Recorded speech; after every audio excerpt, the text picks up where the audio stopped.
ये कहानी नुहे आज्ञा मु निजे अंगे निभेथिबा कथा। हाँ मो काम सीना हो नाला किंतु अनेक खुशी अनुभव करी कहीं जानी से 50 टंका तांकु देबाकू मो व्यस्तता देखी मते जो आशीर्वाद देते सेगुड़ा 50 लाख टंका देले भी मिल न था आज्ञा। से मौसा को बस रे बसैला परे तांको मुहरे जो हस टिके देखी मु निजकू संभाली पारि नथिली। आखिरू लुह टोपे आसी जाइथिला। सामान्य 50 टंका बदलै देइथिला मो मनर सबू भ्रांत धारणा। ए कहानी आउ कहार नुहे, ए कहानी होउची मो निजर। ए कहानी होउची आपणक प्रिय प्रतापर। सामान्य 50 टंका पाई दिने एमिति मो सहित घटिबो मु केबे स्वप्न भी भावी नथिली। मानुची आजिका दिन में 50 टंकार मूल्य हुए तो आपणक पाई किछि नुहे, हेले निर्धूम खरा बेले से 50 टंका जे मो पाई एते कष्ट आनीदेव केबे भावी नथिली। हेले से कष्ट भितर भी अनेक खुशी भी थिली। तार कारण कौन जानिछंती? अरे भाई सबू कारण एबे जदि कहिदेबी ताले कहानीर मजा कौन रहिबो। सेथिपाई आसंतु आरंभ करिबा आजिर ए कहानी निर्धूम खरा बेले 50 टंका पाई संघर्षर कहानी। हेलो हाय नमस्कार, मु आपणक प्रताप स्टोरी विथ प्रतापर आउ एक नुआ कहानी को आपणकु स्वागत। समय दिन 2टा उदु उदिया खरा बेल। मते गोटे कॉल आसिला। से कहले प्रताप बाबू टिके घंटे भितर सालेपुर पहुँचतु, मु आपणक काम सारी पलि जीवी। मु खाइबी नथिली, ऑफिस रु बाहरी गली। बाहर को जाई देखिली कारटा पूरा अपरिष्कार हो जाइछि। तेणु स्कूटी नहीं भुवनेश्वर बाहरी पड़िली। तरबर ही पर्स नेबाकू भी भूली जाइथिली। जड़े बुढ़ा मौसा बस रु ओह्लैबार मु कटक लिंक रोड उपरे देखिली। बसटा मो आगरे थिला, मु टिके दूर थिली। से बुढ़ा मौसा पाखरे पहुँचला बेलू से मते हाथ मारिले। मु बाइकटा अटकई पचारिली मौसा कौन है? से कहले बापा कुआड़े जीवो? मु कहली सालेपुर। से कहले मते टिके जगतपुर पर्यंत नहीं जीवो? मु कहली बसंतु। छोटे छोटे चली चली मो स्कूटी पाखक आसिला। बयस 70 रु अधिका हबो। पादरे गोटे बैंडेज बंधा होता। मो स्कूटी रे बसिला परे मु टिके तरबर रे गाड़ी चलाइबा आरंभ कली।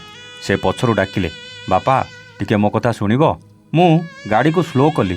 कहली हाँ कहतु मौसा। से कहले बापा तम माउसी को डाक्तरखाना नहीं आसती, तांको देहटा बहुत खराब थिला। डाक्तर जो मेडिसिन लिखिले सबू तो मागणा मिलगला, किंतु 2टा मेडिसिन किणवा को पड़ा। मेडिसिनटा किणी सारिबा परे भोक लगिला। आउ आमे होटेल 2टा कौन खाईदेलु। आउ देखिला बेलू पैसा सरी जाइथिला। कटक बड़ मेडिकल लु खरारे चली चली बादामबाड़ी आसिलु। बड़ाम्बा जीवाकू बस रे उठिलु। जेतेबेले कंडक्टर को 50 टंका देली से आहुरी मागिला। मो पाखरे नथिला। से ओल्लै जीवाकू कहला। मु भाबिली तम माउसीर देह भल नहीं, से कहीं खरारे ठिया हेबे, बरं सेतिकी पैसा रे से घर को पळै जाऊ। तेणु ताकू विदा करदेली। मु घर को जीवाकू मते 40 टंका दियो बापा। मु कहली मौसा मो पाखर तो पैसा नहीं, तथापि चलो सेठी देखिबा। जगतपुर ओभरब्रिज उपरे तांकू छाड़िली। कहली मौसा टिके गछ मूले ठिया हुआ, मु देखुची। अनेक बाइक को हाथ मारिली। लिफ्ट पाई नुहे 50 टंका पाई। सेटा पुणी मागणा कि भिक मागुनथि आज्ञा। फोन पे करी ता बदल मते कैश 50 टंका देवे। आउ से 50 टंका मौसा को देवी। हेले 50 रु अधिक लोक मना कर सारी। मोर एपटे डेरी भी हो जाउथला। बाध्य होई कौन करी किछि भाभी पार नथुली। ए बुढ़ा मौसा को असहायता देखी छाड़ी जीवाकू भी इच्छा हो नथुला। शेषरे कहली मौसा आस तल को जीवा, को दुकान रे देखिबा, जदि किए देईदेव। गोटे दुकान रे गोटे पानी बोतल किणी मौसा को देली। आउ ताकू भी कहली भाई 70 टंका कर देउची, मते कैश 50 टंका देव, मुई मौसा को देवी। हेले से सीधा सीधा मना करदेला। एमिति अनेक दुकान को गली। किसी दुकान रु अनेक जिनस भी किणिली, हेले केही भी देलेनी। खरारे कष्ट भी होउतला। एपटे मोर डेरी भी हो जाउतला। सेपटे मौसा निरीह आखि को देखिले छाड़ी जीवाकू जमार भी इच्छा हो नथला। शेषरे मौसा बस को अपेक्षा कली। आउ बड़ाम्बा बस रे बसई कंडक्टर को फोन पे कली। आउ मु सेठू जाई पहुँचला बेलू से लोकटा पलि जाइथिला। मो काम भी हो पारि नथिला। मु भी सेठू फेरी आसतिली। ये कहानी नुहे आज्ञा मु निजे अंगे निभेथिबा कथा।